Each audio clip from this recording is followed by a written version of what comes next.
আসসালামু আলাইকুম। মুসলমান ভাইদের জন্য সালাম, হিন্দু ভাইদের জন্য নমস্কার, অন্যান্য জাতির জন্য আন্তরিক ভালোবাসা এবং অভিনন্দন। ভারত বাংলার ভিতরে আমার শিষ্য যারা আছে তাদের জন্য আজকে দিচ্ছি আমি এই ভারত বাংলার ভিতরে এবং দেশে বিদেশে শিষ্য যারা আছে তাদের জন্য আজকে একটি বিদ্যা দিচ্ছি, গুরু বিদ্যা। আপনারা এগুলা ইউটিউবে পাবেন না। এবং আমি কিছু বিলের হার জাগ্রত করছি।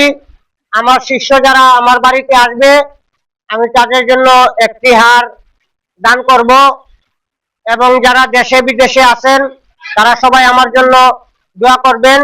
আমার ঠিকানা কুমিল্লা 14 গ্রাম। আমার মোবাইল নম্বর 01316770।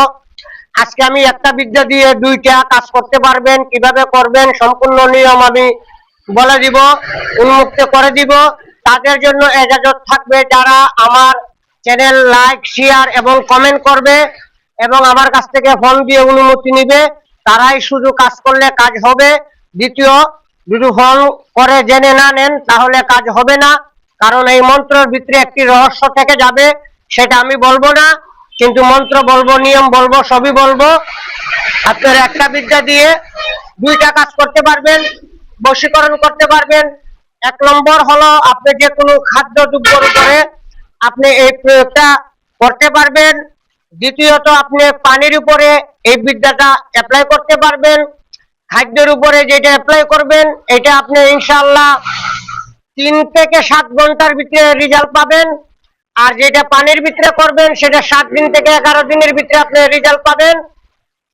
খাদ্য দ্রব্যটা হইতে হইব ভালো, যেমন টক, গরুর মাংস, মুরগির মাংস, হাঁসের মাংস, এগুলা বাদে যে কোনো খাদ্য দ্রব্যের উপরে আপনি অ্যাপ্লাই করতে পারবেন। আর পানির উপরে অ্যাপ্লাই করলে আপনি একটা গোলাপ জলের বোতল কিনে নেবেন, কিনে গোলাপ জলের পানিটা একটা গ্লাসে নিয়ে তারপরে আপনি মন্ত্র প্রয়োগ করবেন। খাদ্য দ্রব্যের উপরে মন্ত্র প্রয়োগ করলে এই মন্ত্রটা করতে হবে 11 বার। আর পানির উপরে যদি আপনি অ্যাপ্লাই করেন তাহলে মন্ত্রটা পড়তে হবে 41 বার। আমি নিয়ম সহ দিয়ে দিলাম। শনিবার অথবা মঙ্গলবার রাত্রে 1টার সময় এই মন্ত্রটা 101 বার জপ করে রুদ্রাক্ষের মালায় আপনারা সিদ্ধ করে নেবেন, তারপরে অ্যাপ্লাই করবেন। আমি মন্ত্রটি বলতেছি, আপনারা সুন্দর করে শুনবেন। মন্ত্রতে ভুল হলে কিন্তু কাজ হবে না। হু হায়দার রহমান, তক্তায় বসা সুলেমান, কারিলাম অমুকের কন্যা অমুকের প্রাণ, মা সার বাপ সার পাড়া প্রতিবেশী সার, 14 গোষ্ঠী সেরে আমার কাছে আয়। আবার মন্ত্র ভালো করে আপনারা শুনে নেবেন। 14 গোষ্ঠী সেরে আমার কাছে আয়, যদি মন্ত্র বিটা যায় আসমান জমিন ভেঙ্গে পড়ে মুহাম্মদের মাথায়। কার দোহাই? সুলাইমান পয়গম্বরের দোহাই। মন্ত্রটি আমি আবারও বলতেছি, মন্ত্র কিন্তু এক নিঃশ্বাসে একবার পড়তে হবে। মন্ত্রতে যদি আপনি আটকে যান তাহলে মন্ত্র কিন্তু কাজ করিবে না। আমি বারবার বলতেছি, আপনারা নিজ গুরুর অনুমতি নিয়ে তারপরে অ্যাপ্লাই করিবেন। মন্ত্রটা আবারও বলি। হু হায়দার রহমান, তক্তায় বসা সুলেমান, কারিলাম, এখানে নাম নিতে হবে। অমুকের কন্যা, মানে অমুকের নাম নিতে হবে আগে, মেয়ের মার নাম। অমুকের কন্যা অমুকের দেহ আত্মা প্রাণ, পাড়া প্রতিবেশী সার, 14 গোষ্ঠী সেরে, এখানে আবার মেয়ের নাম নিতে হবে।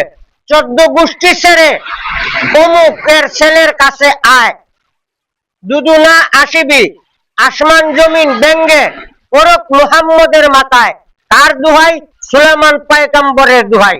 মন্ত্রটি আমি আবারও বলতেছি, আপনারা ভালো করে শুনেন। হু হায়দার রহমান, তক্তায় বসা সুলেমান, কারিলাম অমুকের কন্যা অমুকের প্রাণ, কারিলাম অমুকের কন্যা অমুকের প্রাণ, মা সার বাপ সার 14 গোষ্ঠী সেরে আমার কাছে আয়, যদি না আসিবি আসমান জমিন ভাঙ্গিয়া মুহাম্মদের মাথায় পড়িবি। কার দোহাই? সুলাইমান পয়গম্বরের দোহাই। আজকের জন্য এই পর্যন্ত। সবাই ভালো থাকবেন, সুস্থ থাকবেন। আপনারা সঠিকভাবে সঠিক নিয়মে যেভাবে বলছি আপনারা অ্যাপ্লাই করে দেখেন, বৃক্ষ তোমার নাম কি? ফল পরিচয়। গাছ যদি ভালো হয় ফল অবশ্যই ভালো হবে, আর গাছ যদি খারাপ হয় এমন কোন তান্ত্রিক, এমন কোন ডাক্তার নাই যে মেডিসিনের দ্বারায় ফল কখনো ভালো করে। সবাই ভালো থাকবেন, সুস্থ থাকবেন, আল্লাহ হাফেজ।